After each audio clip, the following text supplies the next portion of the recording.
Grundy County, Illinois. So this is a county in the metropolitan area of Chicago, and they have declared themselves a non-sanctuary city and even went so far as to put two digital signs along I-55 encouraging buses that do come into that county to move along, as they will not be taking in any migrants.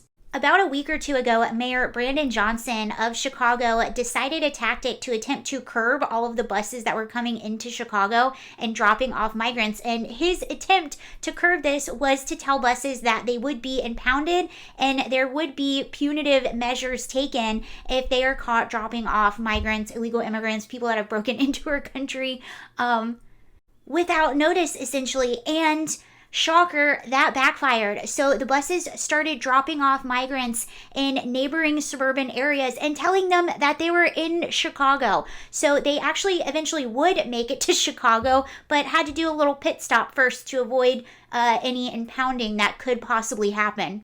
And I have a clip from CNN that I'm going to show you. What shouldn't really be a shocker is the fact that immigration is quickly becoming one of the top issues amongst voters. Now, that's not surprising for Republicans, but what is kind of surprising, also not, you'll get why in a second, is that this is becoming one of the top issue among Democrat voters, and it's Democrat areas where these are their top searches, searching about illegal immigration, the open border, and stuff like that. So watch this clip and then look at the states they mention at the very end of it.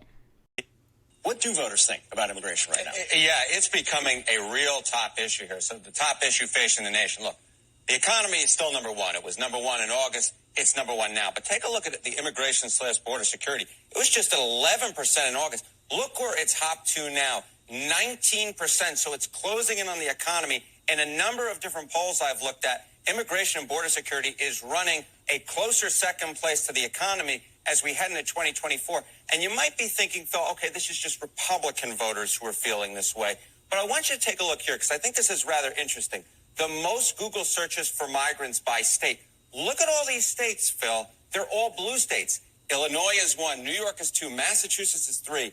New Jersey is 4. Colorado is 5. You saw it. Illinois, New York, Massachusetts, Colorado, New Jersey. These are all self-proclaimed sanctuary areas, leftist areas that are now seeing the effects of their very own policies. And you see that it's voters in those areas who are searching these issues.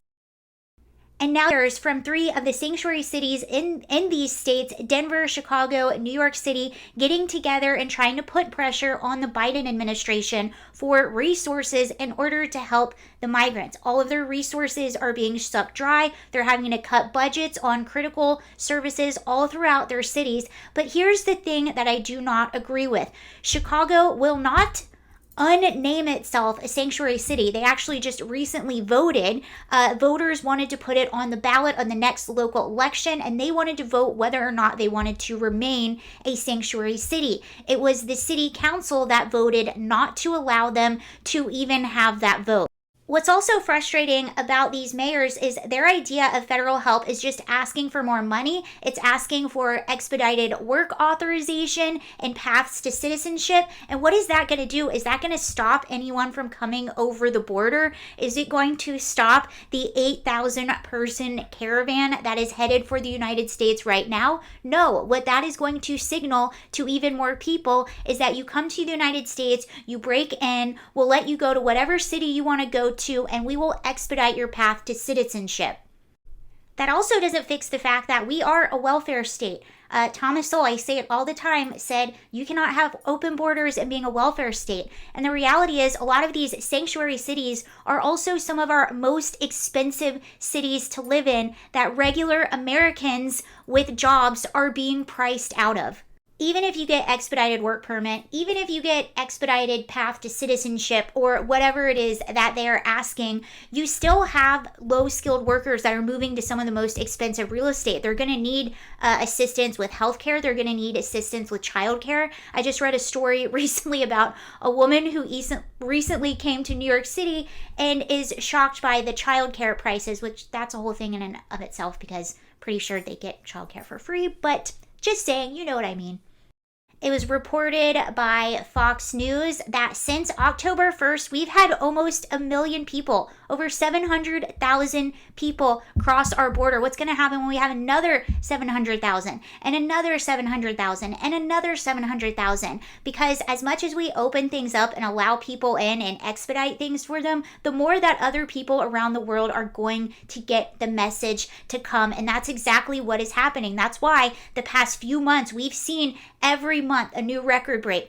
September, record-breaking month. August, record-breaking month. October, record-breaking month. November, record-breaking month. December, record-breaking month. How much more can we take? I just changed my shirt. I wanted to add something. I think I mentioned it in my last video. Now, I do agree with expediting court cases, but my question would be, what happens if their asylum claim is not adjudicated?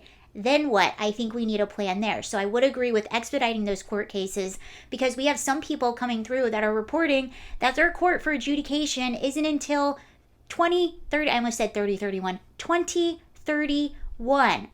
That's unacceptable, but that's how backed up our whole adjudication process is. So I would agree with expediting that and removing individuals that do not have legitimate asylum claims. But is that what's going to be happening? I don't know. That's all.